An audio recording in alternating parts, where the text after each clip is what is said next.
Allora io volevo girare questa impegnativa ricostruzione che il Presidente Pisanu ha fatto al Senatore Zanda, ma aggiungendo un elemento che riguarda il PD.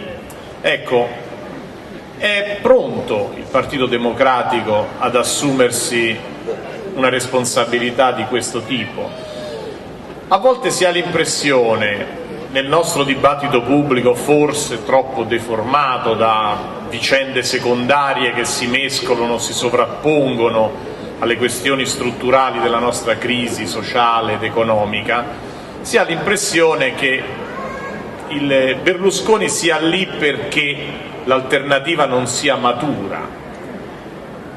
Il PD è pronto ad assumersi una responsabilità al governo ora, ha gli alleati che sono disponibili a raccogliere questa sfida di governo e affrontare delle situazioni così impegnative, a chiedere agli italiani dei sacrifici, magari in nome di una prospettiva che gli propone?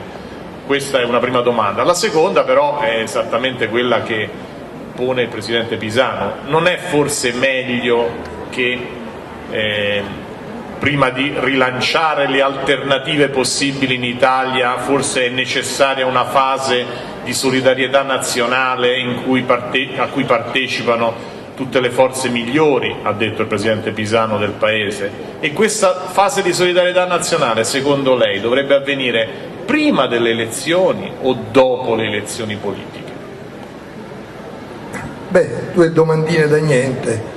No, prima fatemi fare una premessa, piccola premessa di un minuto personale. Io sono veramente felice di stare a Cagliari. Io sono cagliaritano, genitori, nonni, bisnonni, trisnonni cagliaritani, e mi fa molto piacere ogni volta che vengo, e stasera in modo particolare. Tra l'altro mi fa piacere festeggiare la direzione dell'Unità di Claudio Sardo. Lui non l'ha detto, ve lo dico io. Il giornale è molto bello, è un giornale che vale la pena leggere tutti i giorni, e mi fa piacere stare con Pepe Pisanu. Dicevamo prima, non ci ricordiamo, ci conosciamo da 30-35 anni, comunque sono moltissimi anni. Adesso siamo in Parlamento insieme, in Senato, ci guardiamo da una parte all'altra dell'emiciclo, io sto nella parte di sinistra e vedo di fronte a me seduto Pepe Pisanu. Allora io sarò, perché mi viene bene, sarò un po' pragmatico nel rispondere alle domande che mi faceva adesso Claudio Sardo. Allora, ha ragione Pisanu, noi siamo dentro una crisi mondiale, ma prima di tutto una crisi dell'Occidente e una crisi dell'Europa. L'Italia è il punto debole di questa crisi. L'Italia ha dentro la crisi, ha una sua crisi. E come la possiamo definire questa crisi italiana in parole semplici? La crisi mondiale è una crisi finanziaria che ha due padri. Uno è il debito. L'Occidente è cresciuto a debito, debiti sovrani delle nazioni e in alcuni paesi come gli Stati Uniti debiti dei cittadini. È cresciuto troppo a debito e non ce la fa più per i debiti. Il secondo motivo di fondo è che è cresciuto senza regole. C'è chiamiamolo così per capirci, insomma, il reaganismo poi ha degenerato ed è diventato un'ideologia, ha ideologicizzato il mercato senza regole.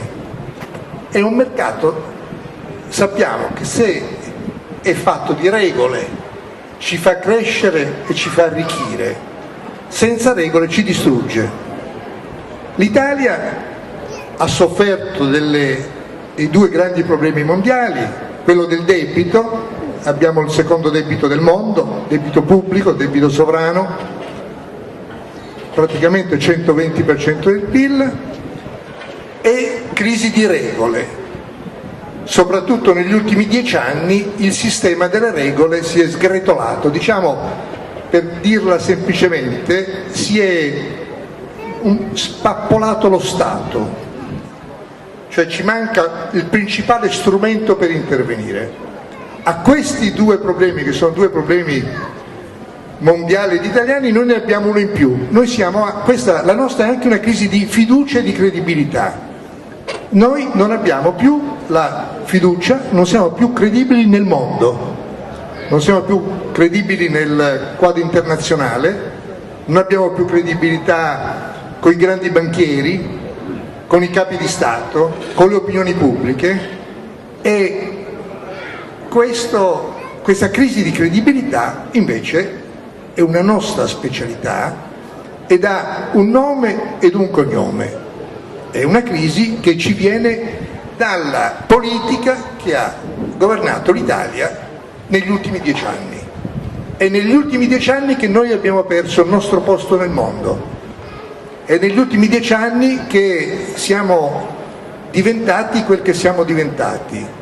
Un paese che è governato da una persona alla quale i capi di Stato e i capi di governo stranieri si vergognano di farsi vedere insieme. Questo è il cuore del nostro problema attuale. Ora,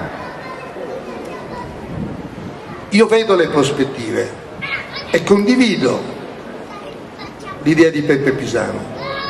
Anch'io penso che noi abbiamo le energie. Io devo dirvi che mi rallegro quando penso che comunque la legislatura sta finendo e che comunque la giriamo. Io penso che Berlusconi cada prima, ma comunque la giriamo. Noi sappiamo che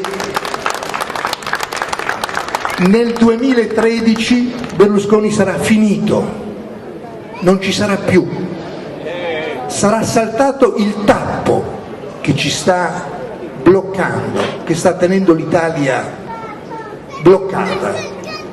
Però, per fare un discorso realista, per avvicinarci a quella meta che adesso indicava Peppe Pisano, cioè il governo, cioè lui ha indicato uno scenario che noi conosciamo, è lo scenario che ha fatto ricca l'Italia, lo scenario che ha ricostruito l'Italia nel dopoguerra. Noi eravamo un paese distrutto e siamo diventati la sesta, la settima potenza del mondo per la coesione nazionale, cioè un tempo nel quale opposizione e maggioranza si parlavano e condividevano i grandi ideali e i grandi obiettivi. Però per far questo, amici miei, noi dobbiamo cambiare le maggioranze parlamentari. Non c'è altro modo che cambiare le maggioranze parlamentari. L'obiettivo è giusto, però noi abbiamo oggi 490 tra deputati e senatori che votano Berlusconi. Questo è il nostro problema. Allora a me è successo di dire pochi giorni fa, qui c'è una corresponsabilità, io la considero evidente, perché la permanenza di questo quadro danneggia l'Italia. È quello che dice Peppe Pisano, è quello che abbiamo letto, lo dice in interviste. Devo dire che io condivido dalla prima all'ultima parola, ma la conclusione di questo ragionamento è che noi dobbiamo mandarlo via, e se noi non lo mandiamo via,